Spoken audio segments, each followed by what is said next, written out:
Deliver Us the Moon has had quite the journey to land on the Switch. It was initially announced years ago. It was later cancelled, leaving fans uncertain. However then, in a surprising turn of events, the game has finally made its debut on the Switch some 5 years after its release on other platforms. But now the big questions: is this port worth your money? How is the performance? And does the gameplay still hold up? Let's find out. If you do enjoy the video today, subscribe and like it, that helps the channel a huge amount. Also, if you do want to see extended gameplay footage with commentary, I uploaded the opening 90 minutes to Game Corner, our long form channel, and I'll be linking that down below, so why not swing by after. So I must start today's review by saying I'm a huge fan of this series. Deliver Us the Moon is actually the first installment in what will soon be a trilogy. Deliver Us Mars, the second entry, is already available on other platforms, and then the recently kickstarted Deliver Us Home that is currently in development, and all proceeds from this Switch release, they are funneling directly into that development.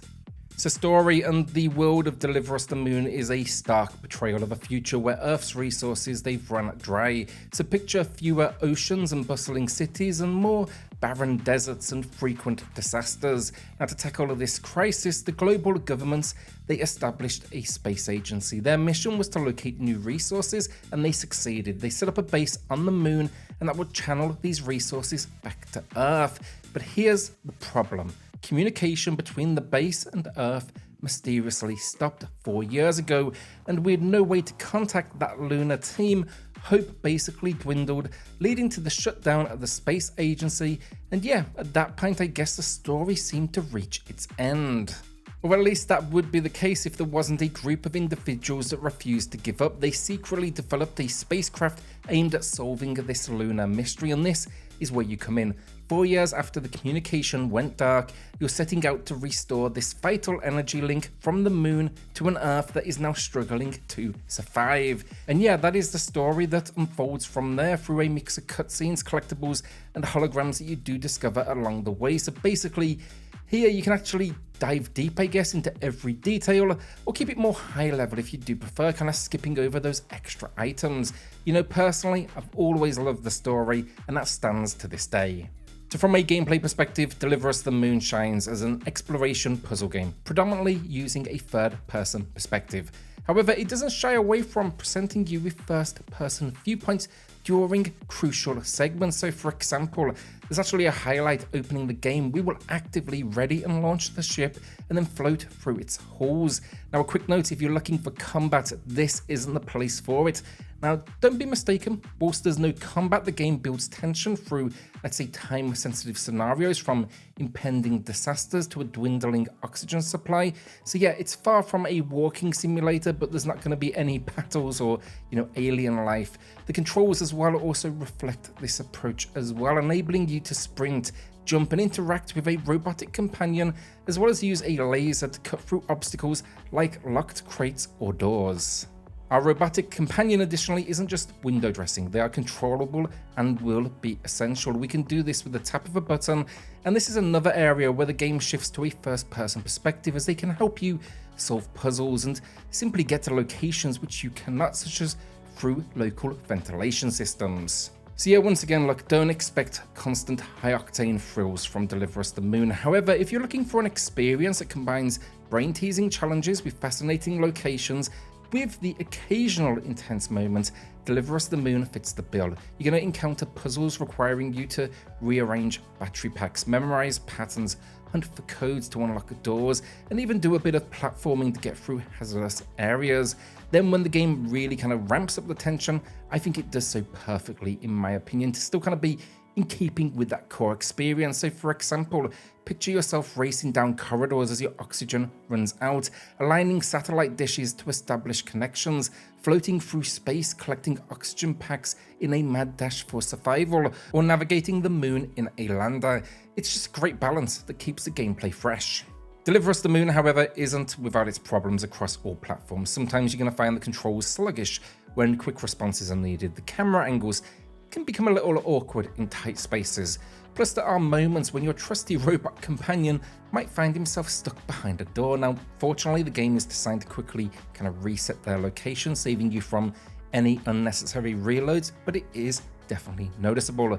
Also, the first person moments, this isn't a problem, more a warning, but I have a feeling they could lead to some motion sickness for those that do suffer, as it is extremely disorientating.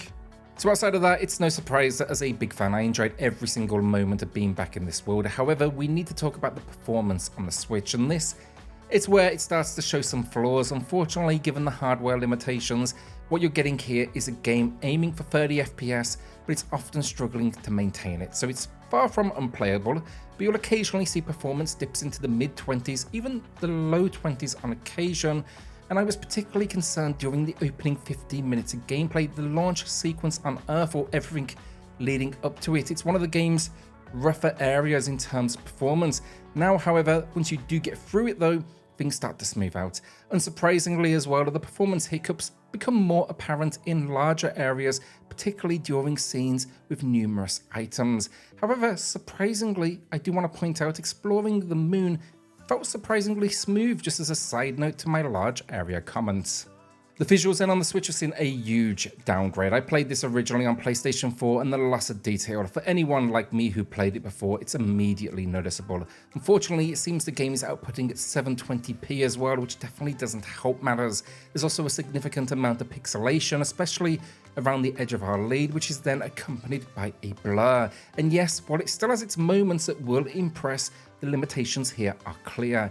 You'll even spot a few tricks they've employed here to get the game running. So for example, in a few large locations, they appear to have a flat texture image of what's ahead. Then when you do get close, you're going to see it transition to the actual in-game graphics for you to explore. The moon surface as well could have been better, as it's mostly a flat texture that doesn't really sell the environment. And finally, as you do enter locations, you will notice almost flashes of light. This is the background populating in the areas as you do progress, and it can't quite keep up. On a positive note for the visuals then, the world is at least still intriguing. Many of the designs, even through this downgrade, they make you want to explore, and the set pieces can still be particularly impressive. That said though, overall for visuals, I'd say it's certainly not a lacquer. So overall, Deliver Us the Moon is a game I adore. I played it back when it originally launched, and the narrative, its delivery, the setting, and the gameplay elements, they stand the test of time. However, do be warned, going into the Switch build, you're getting the worst version of the game. There is no question about it. You know, the visuals downgraded a huge amount, and performance struggles, they're absolutely apparent. So basically, look, if you have another console or PC, I'd recommend playing there. However, if this is your only or preferred way to play, then jump in, because even with its problems, I still actually think it's a great game and one worth experiencing.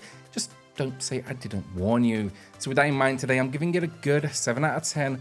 And a final note here, you can expect the experience to last you roughly 5 to 7 hours for that first playthrough.